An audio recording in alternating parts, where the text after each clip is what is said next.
j'ai en dessous mis avec ma tablette un peu plus de lumière. En fait j'ai l'impression que des fois j'avais une mauvaise qualité parce que ça manquait de lumière. Donc voilà, j'essaie de recréer un peu de source de lumière.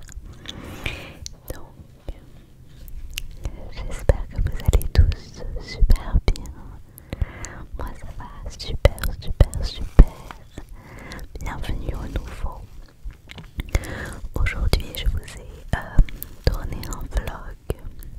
En fait j'ai ouvert un compte TikTok et comme ça j'optimise le contenu. Donc pour l'instant sur TikTok je poste des infos que j'ai déjà postées sur la chaîne. Et là je me suis dit que j'allais faire un vlog et que j'allais le poster autant sur TikTok que ici. Sauf que je me suis rendu compte là en fin de journée que j'ai mis mon portable 3 en format attendez, portrait. Et donc du coup sur YouTube le format portrait, voilà, donc je veux quand même vous le poster. Et je vous le posterai quand même. Et la prochaine fois j'y penserai quoi.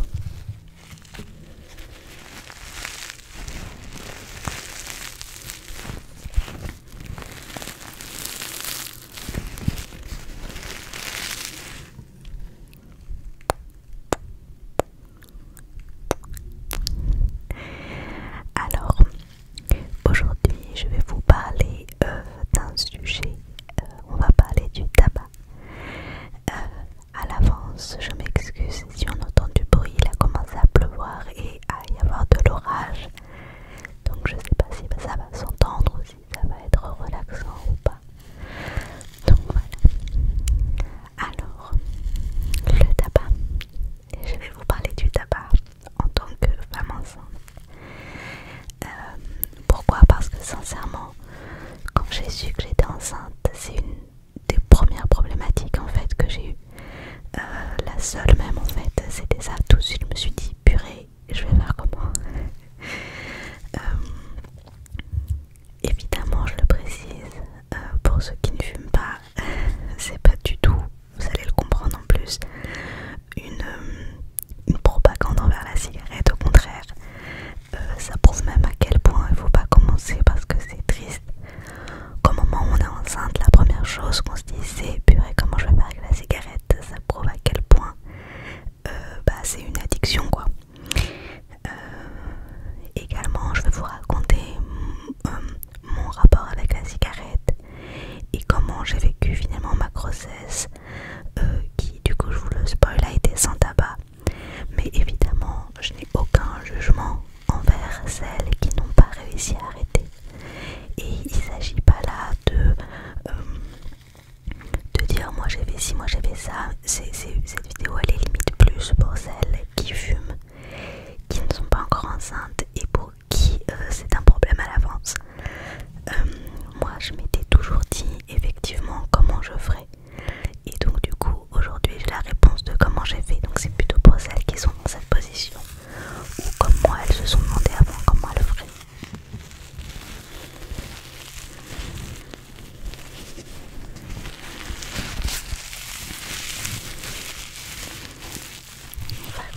ressens un dégoût dans ma tête, je fais le raisonnement que je vous ai dit. Et donc au bout de 3 tafs, j'éteins la cigarette. Et depuis ce jour-là, je n'ai plus fumé. Carrément, l'odeur de la cigarette, c'était quelque chose qui me donnait des nausées au premier trimestre. Mon copain était fumeur aussi, lui il est toujours. Et ça me donnait envie de vomir en fait. Il fallait, quand il rentre, fallait pas que je sente parce que ça me... Donc du coup il a pris l'habitude que quand il rentre du travail, il fume pas. Et aujourd'hui carrément, même de voir les gens fumer, ça ne me donne pas du tout envie.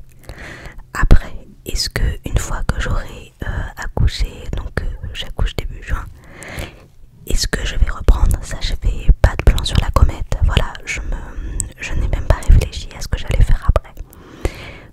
Dans l'idée, non. En tout cas, c'est sûr que tout de suite après, je vais pas reprendre puisque j'aimerais allaiter. Mais après, est-ce que à un moment je vais reprendre? Sincèrement, je suis pas même pas allée jusque là. Je fais un peu au jour le jour. Mais en tout cas, c'est très bizarre parce que je n'ai pas d'envie de fumer. Alors les premiers jours c'était marrant, je rêvais que je me trompais, que je fumais. Ça m'a fait ça aussi avec l'alcool. Je faisais des rêves où je buvais, je fumais et d'un coup je me disais je suis enceinte, qu'est-ce que j'ai fait? Mais en éveillé en tout cas je n'en avais pas envie. Et on dit des fois que même ceux qui veulent arrêter de fumer, il faut remplacer par quelque chose. Que d'ailleurs souvent on remplace par exemple par la nourriture ou quoi. Et moi j'ai pas compensé par la nourriture, mais je pense que j'ai compensé par le bébé en fait. Voilà. Donc en tout cas, voilà, si vous fumez et que vous voulez avoir un jour des enfants et que vous vous posez, parce que moi je me posais vraiment le problème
si j'ai remarqué.